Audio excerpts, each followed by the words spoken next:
Bonjour à tous et bienvenue dans Opinion. La médiation de la CEDEAO va-t-elle éviter à la Côte d'Ivoire de sombrer dans une nouvelle guerre civile? Pas sûr, en tout cas, la médiation des 3 chefs d'État envoyés par la Communauté économique des États d'Afrique de l'Ouest est perçue comme celle de la dernière chance. Et en attendant ces conclusions, le calme demeure précaire à Abidjan. Laurent Gbagbo, le président sortant, semble hermétique à la pression internationale. Quant à son rival Alassane Ouattara, il continue à revendiquer sa victoire à la présidentielle. Pour décrypter la situation en Côte d'Ivoire et envisager les scénarios à venir, avec nous en plateau 2 citoyens ivoiriens représentant les camps adverses. D'un côté, Sébastien Niaoré, conseiller politique de la majorité présidentielle pro-Gbagbo, et Germain Yao, membre du RHDP, en charge des relations internationales, pro-Ouattara. Messieurs, merci beaucoup d'avoir accepté notre invitation. Avant d'entrer dans le vif du débat, est-ce que vous pouvez nous dire dans quel état d'esprit vous êtes aujourd'hui ? Bonjour, moi je suis convaincu que les Africains arriveront à éviter une guerre à Côte d'Ivoire. Donc je suis confiant que les concertations avec le président Laurent Gbagbo et M. Ouattara porteront la Côte d'Ivoire à un niveau, je vais dire, de négociation acceptable à tout le monde pour obtenir une issue, une sortie plus honorable pour les deux et une sortie, je vais dire, de paix. Parce que la Côte d'Ivoire n'aspire qu'à avoir la paix aujourd'hui. Vous partagez cet optimiste, vous ne craignez pas la guerre civile non plus ? Bonjour. Je ne crains pas de guerre civile parce que ce n'est pas le propre chez nous au RHDP. Je vous fais remarquer, le RHDP, c'est d'abord un rassemblement des oufouettistes. C'est-à-dire que nous nous reconnaissons dans les idéaux, dans les pensées, dans les actes de M. Félix Houphouët-Boigny, le président de la République de Côte d'Ivoire, qui a créé, je peux dire, qui a amené la Côte d'Ivoire à l'indépendance. Et de 1960 à 1999, son groupe, à travers lui-même, à travers M. Bédier, son groupe a géré la Côte d'Ivoire. Il n'y a pas eu un seul coup de feu. En dehors de petites, mettons, questions de maintien de l'ordre, par exemple, par rapport à des questions d'agression, quelque chose comme ça. Il n'y a jamais eu un coup de feu. Donc je veux vous dire par là que nous, guerre civile, c'est des mots que nous entendons. Nous avions entendu pour le compte d'autres pays. Et même tout à l'heure, quand vous parliez d'une nouvelle guerre civile dans votre intro, je suis au regret de m'inscrire en faux contre cela. Il n'y a jamais eu de guerre civile en Côte d'Ivoire. En 2002, l'armée s'est rebellée. Ce n'était pas une guerre civile. La guerre civile veut dire que tous les civils du pays se tirent là-dessus, dans tous les sens.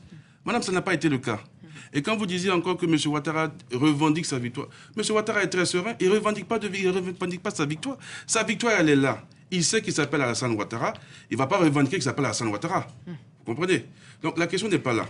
Alors, en tout cas, tous les deux, vous êtes assez optimistes quant à l'issue des tensions actuelles. En tout cas, pas de guerre civile.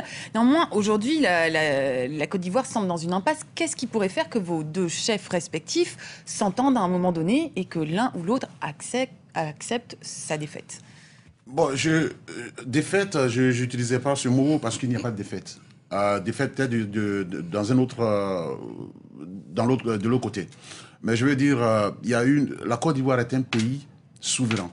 La Côte d'Ivoire a 50 ans d'existence. La Côte d'Ivoire a son droit, la Côte d'Ivoire a ses lois. Et si la communauté internationale est respectueuse des constitutions de la France, des États-Unis, de l'Espagne, de l'Angleterre et tout, elle a donc le devoir et le droit d'accepter les institutions de la Côte d'Ivoire. Et si ce n'est pas le cas, alors, je veux dire, c'est plutôt ces institutions internationales qui sont en train de mettre les uns contre les autres en Côte d'Ivoire. Là, vous partagez le discours de Laurent Gbagbo qui parle d'un complot international à son encontre. Tout à fait. La théorie du complot, elle a largement été usitée. Je crois qu'il n'y a pas encore à en redire. C'est de la rhétorique. Mais au-delà de tout, je peux comprendre qu'il soit mauvais perdant, M. Gbagbo. Ça, je peux le comprendre. Parce que on l'a ou on l'a pas, l'esprit fair play. Ça, je suis d'accord.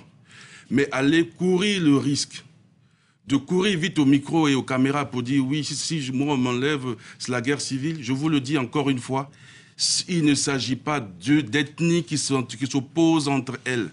C'est un monsieur qui lui-même est pris en otage par 3 généraux, on le sait, et par quelques courtisans de sa cour, on le sait aussi, qui ceux-là sont en train de ferrailler mordicus pour ne pas perdre leur prébande. C'est tout.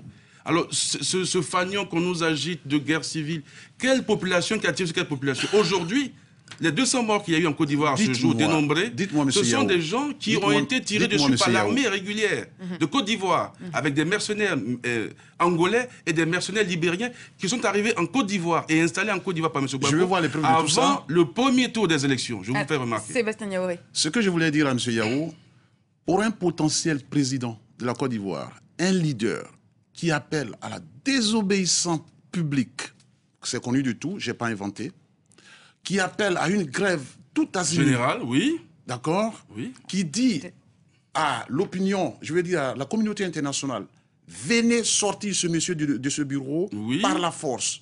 Est-ce que c'est M. Gbagbo qui appelle à la guerre civile?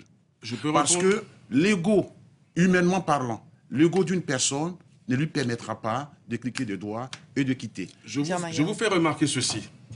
Je vous ai dit que nous sommes oufouettistes.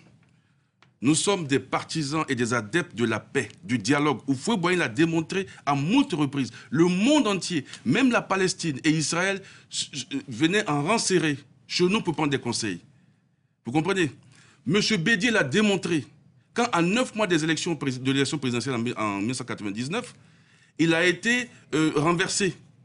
Il n'y a pas eu un seul Ivoirien qui a été écorché.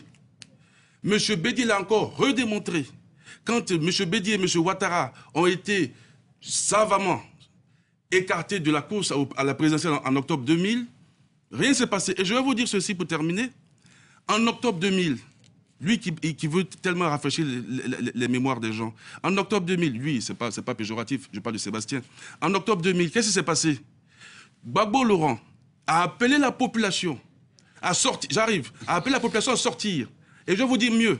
La nuit, non, mais c'est très important de le préciser parce que personne ne s'est posé cette question jusqu'ici et moi je vais la poser publiquement aujourd'hui. Je prends le monde entier à témoin. Quand en octobre 2000, M. Gueye s'était autoproclamé vainqueur de l'élection présidentielle, qui a donné l'ordre à la gendarmerie d'attaquer le camp militaire de M. Gueye la nuit en question, la veille de l'autoproclamation de Gbagbo? Je vous pose la question. Si vous avez la réponse, vous allez comprendre bien ce qui se passe aujourd'hui. Une petite réponse de votre part, mais après on reviendra à la situation actuelle et on laissera de côté peut-être un petit peu l'histoire. C'est très intéressant.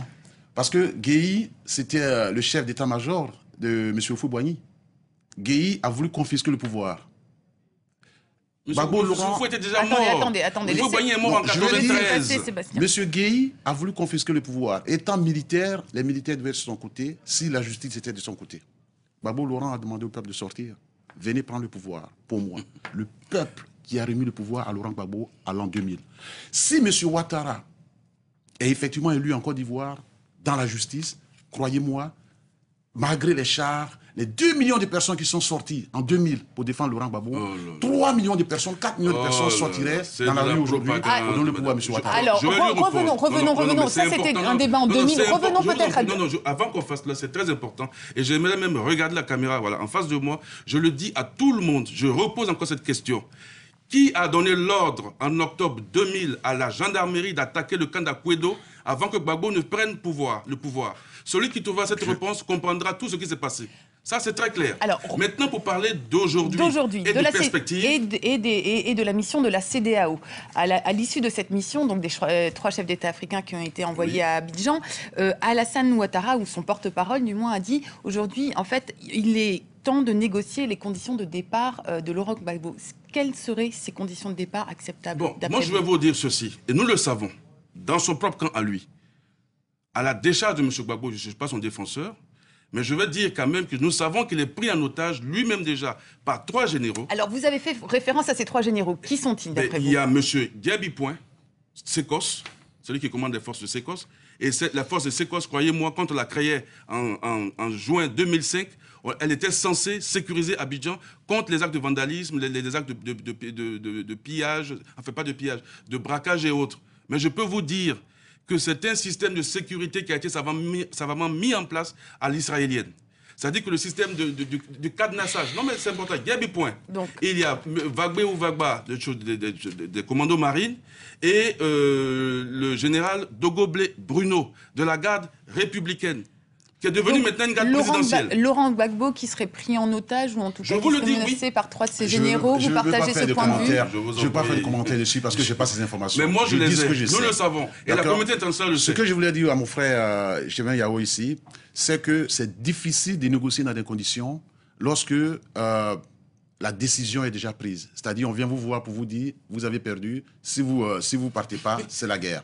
D'accord? C'est difficile de négocier dans ces conditions. Je pense ce qui aurait été très sage de faire, c'est de faire la réserve de cette guerre-là, aller vers M. Gbagbo pour dire voici ce que nous avons observé. M. Gbagbo lui-même a appelé pour une commission internationale de venir sur le terrain pour enquêter et voir la vérité. Ça, c'était donc la semaine dernière. C'est voilà, passé aujourd'hui. Aujourd'hui, quels sont les scénarios? Pas plus tard que hier, pour votre gouverne, je vous dis ceci.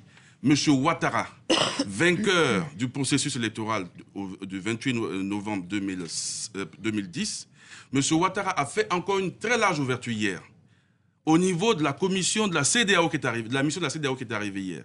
Il a dit, bon, ok, il n'y a pas de problème. Mais comme notre constitution et notre code électoral qui est tiré de notre constitution et qui sont en phase, le code électoral dit que s'il y a fraude massive de manière à influencer le résultat final, le Conseil constitutionnel annule le vote dans ces endroits-là, virgule, 2, le Conseil constitutionnel appelle le collège électoral dans ces zones-là à revoter. Alors M. Ouattara a proposé sur cette base-là de l'article 64 nouveau qu'on propose à M. Gbagbo qu'on revote à tous les endroits où il pense qu'il y a eu des soucis. M. Gbagbo, quand on met ça sur la table nouveau hier... vote, ce serait une solution, ce serait une... Il l'aurait rejeté, peut-être une avancée. Il l'aurait rejeté. Moi, personnellement, ce serait peut-être une avancée. Il l'aurait rejeté. Mais le problème ici, c'est que quand M. Bamba Yakuba annulait les votes en France, il avait dans sa tête ce que M. Yao vient de dire. Et il a annulé les votes sans avoir, sans en avoir discuté avec tous les membres de la commission électorale. Donc, je veux dire, on a un autre niveau. Je crois qu'il faut élever le débat. Alors, c'est très important parce que le cas de la Côte d'Ivoire est très important pour que... Certainement, mais nous arrivons à la fin de cette émission. J'aimerais bien vous poser une dernière question à tous les deux. Je voudrais quand même dire quelque chose de très important. M. Bamba Yakuba est le porte-parole de la CEI. M. Bamba Yakuba ne peut pas venir parler au nom de la CEI tant qu'il n'a pas eu des instructions de la part de sa direction. Non, monsieur, je suis désolé. Alors, nous n'allons pas réécrire l'histoire. Une dernière question, messieurs, s'il vous plaît. Nous arrivons à la fin de cette émission. En 2 mots, quel scénario à venir dans les jours, dans les semaines qui viennent? Est-ce que la Côte d'Ivoire peut rester dans l'impasse? Combien de temps cette impasse peut encore durer? Puisque vous pensez que de toute façon, il n'y aura pas plus de violence ni de guerre civile. Qu'est-ce qui va se passer dans les jours? À quoi peut-on s'attendre? Il faut que les gens soient grands assez pour reconnaître des erreurs qui ont été commises. Y compris Gbagbo. Surtout Gbagbo. D'accord. Mais il faut que les gens mettent de côté leurs égos. D'accord. Ça veut dire qu'il pourrait accepter de ne plus être président? Il a été élu, donc ça, j'exclus cela. Il a été élu, le Conseil constitutionnel l'a élu. Mais ce que je veux dire... Il a bien dit. Bon. Ça, c'est un lapsus révélateur. On arrive vraiment à la fin de l'émission. Ce que je veux dire, que les gens reconnaissent les erreurs qui ont été commises.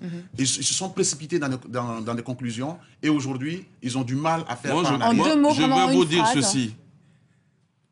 Il a été prouvé selon les textes du processus électoral, du processus de paix en Côte d'Ivoire, que monsieur le docteur Alassane Dramane Ouattara a gagné. Maintenant, le sort de monsieur Gbagbo est entre ses propres mains, comme m'a dit monsieur Sarkozy. C'est à lui de choisir la porte par laquelle il voudrait sortir de l'histoire. Est-ce par la porte? Est-ce par la fenêtre? Est-ce par la porte de choses de service? C'est lui qui choisit. Mais pour le moment, nous avons mis toutes les options sur la table. Et dites-vous une chose. Nous ne sommes pas calmes parce que nous voulons être calmes. Nous sommes calmes par éducation. Mais ils n'ont pas... Et par éducation, messieurs, vraiment, ça va être la fin de cette émission, malheureusement. On va continuer à suivre les débats et à suivre la situation en Côte d'Ivoire sur notre chaîne. Merci beaucoup de nous avoir suivis. Vous pouvez retrouver cet entretien sur Internet, france24.com. L'info continue sur France 24. Merci beaucoup, messieurs.